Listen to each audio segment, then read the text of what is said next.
Hi everyone, this is Jason. Welcome back to the show. So what we're going to watch today is a video presentation that I gave right around the time of the first lockdown.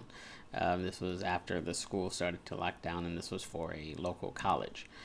The topic is voting, and my side of the argument was that we should use blockchain technology to secure and make mobile voting possible. The other argument was that the traditional way of doing things is the best way, getting people together in locations together to vote like they always have. This was before the conversation shifted to mail-in voting, so you're not really going to hear much about that. But hopefully with this video, you'll get an idea of what I mean about using blockchain technology to enable online voting and phone voting. So that's next. Please like, share, and subscribe. And thank you for watching.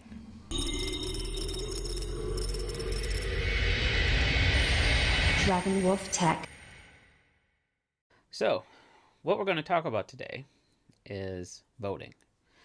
And if nothing else, what we've learned from recent events is that the old model of grouping people together in a single place is not the best idea, especially in a time of COVID-19 where you have a virus that is basically proximity related, where it spreads by the number of people in a general area that can potentially be infected by it.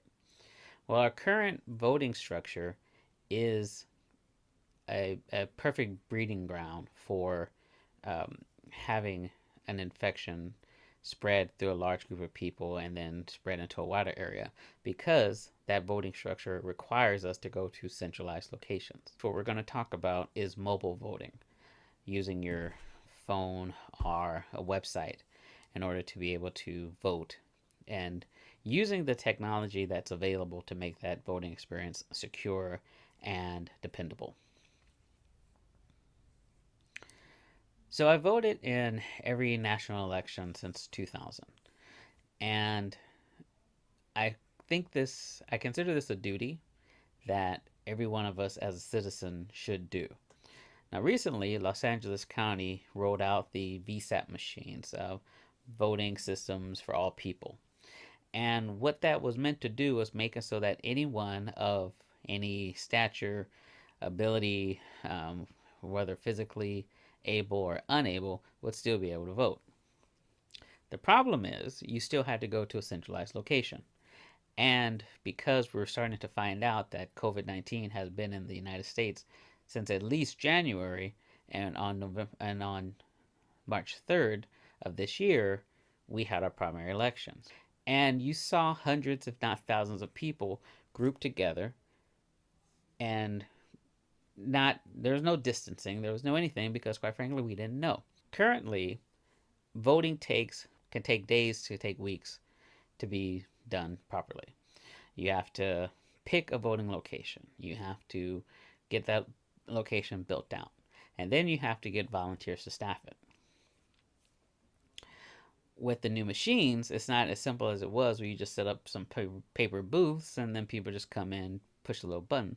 You actually have to have someone bring in the machine, wire up the machine, get internet connection for the poll pads that are how people check in and how the registers updated. So it takes more time.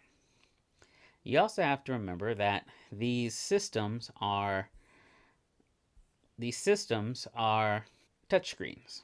So when you're dealing with a thing like COVID-19, where it can be on a surface for however many days. So I touched it, you touched it, someone else touched it. So we all could potentially be exposed to the virus. Los Angeles County, for the 2020 primary, spent over $280 million on these machines, getting them figured and established and put together. They could have used that $280 million to perfect an app that we could put on our phones, that would be controlled by the registers, that we could use to just vote from wherever we are without having to leave the comfort of our home. We do mail-in voting, and I don't know why mail-in voting is fine, but digital voting isn't. Now, what we can use in order to secure the digital voting is blockchain technology.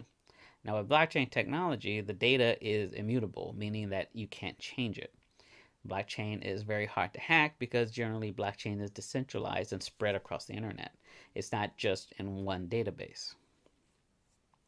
So the argument that we can't do mobile voting is actually more of an argument of I'm too lazy to change my way of thinking. And since we're being told that social distancing is going to be the new norm, we need to also consider that we need to change the way that we do our voting.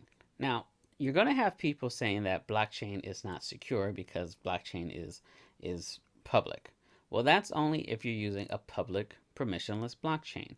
There are other forms of blockchain technology that are permissioned and private. Corporations use blockchain now.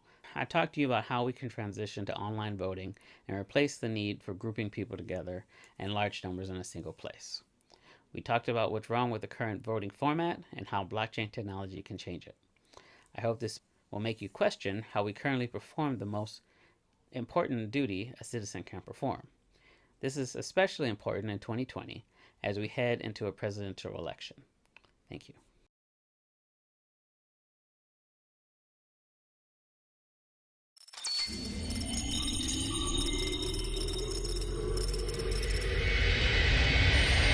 Dragon Wolf Tech.